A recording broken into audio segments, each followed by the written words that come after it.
આજે ભણેલા ગણેલા છોકરાઓ આપઘાત કરી લે છે, પરીક્ષાઓના ટેન્શન નથી જીરવી શકતા. કેમ? કારણ કે મૂળિયા, આ શ્રદ્ધાવાળા મૂળિયા ઊંડા નથી.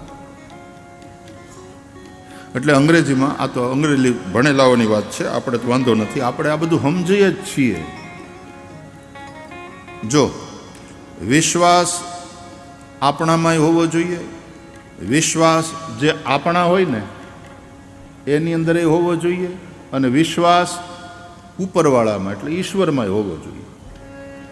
આપણામાં વિશ્વાસ, પોતાનામાં, એને કહેવાય કોન્ફિડન્સ.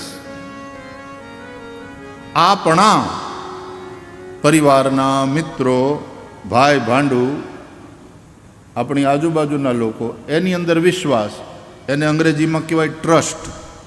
એટલે કોન્ફિડન્સ, પોતાનામાં વિશ્વાસ, એનું નામ કોન્ફિડન્સ. પોતાના લોકો, એની અંદર વિશ્વાસ, એનું નામ ટ્રસ્ટ. અને ઈશ્વરમાં, ઉપરવાળામાં વિશ્વાસ, એનું નામ ફેથ. એટલે અંગ્રેજીમાં 3 શબ્દો છે: કોન્ફિડન્સ, ટ્રસ્ટ અને ફેથ.